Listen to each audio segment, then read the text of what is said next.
All goods na at ready to go na rin. Brand new Isuzu nung pinasok sa Baluarte natin. Cab and chassis lang siya. At ngayon meron ng cargo box. Yan yung naging project natin dito. Brand new aluminum siding yung ginagamit natin. Pagka ganyang mga brand new rin. O, kahit naman sa surplus unit. Yung unit mga kabishop from Isuzu, nung dumating dito yan, kulay white. Pina-change color nila bossing. Siyempre pinapail sa LTO ng change color. At pula na nga siya ngayon. Binalik na lang natin ulit or nung pinaint kasi pininturahan, tinanggal natin muna yung mga emblem nila.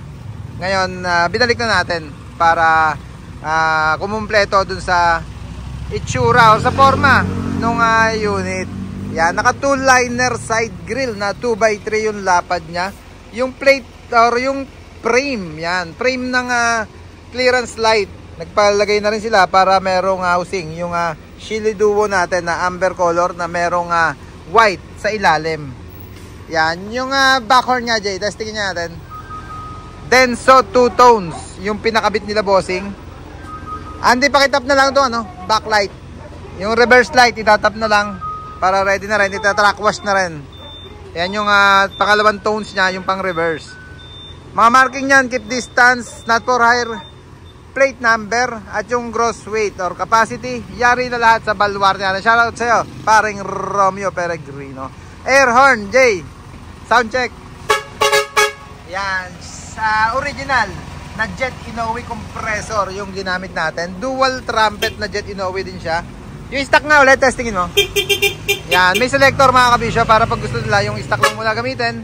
Kung gusto naman nila yung loud horn. Jay, dyan ako sa loob, pakita ko lang yung Lenovo 4 channel camera natin.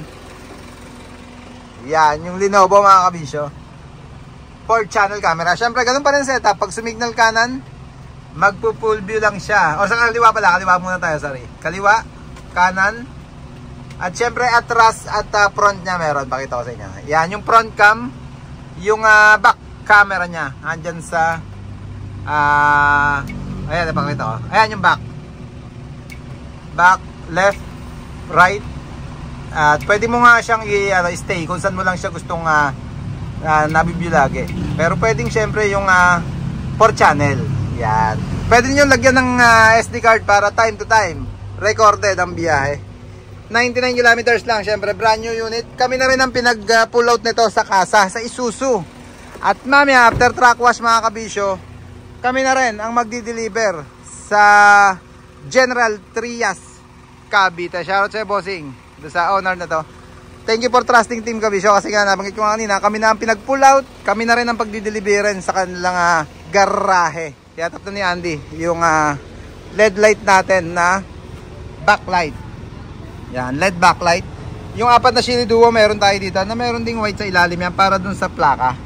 Yung back camera, yung kaliwang cam at kanan cam, ganun din, nasa may side grill nya dito. At yung front cam, syempre nandito sa grills. Yan, pag meron din ngayong cab and chassis mga kabisyo, bago man yan o Star Plus, tawag lang kayo sa number na naka-flash palagi sa screen natin para sa inquiries or sa schedule kung magpapagawa rin kayo ng gantong klaseng drop side body. 18 footer, 60 cm yung taas nya, mga stainless na hinges din yung ginagamit natin. Puro 304 ang gamit natin, stainless mga kabisyo. Frame nyan, yung pinapabend natin, frame. Yan, pati yung mga surelas, kagaya ng binidyo ko kanina. Pagka gusto nyo, super stainless. Yan, ito yung binidyo ko kanina na single tire, from single tire to double tire. Yan, puro stainless ang surelas nyan mga kabisyo, pati frame nya. Get rust, kulay asul pareho eh. Ganda ng fire truck. Pati yung rotating niya, papalitan ng kulay blue. Naging concept kasi namin sa fire truck na to, segue ko lang konti. Blue at white lang ang gagamitin naming ilaw dyan para terno or nakaka-uniform doon sa unit.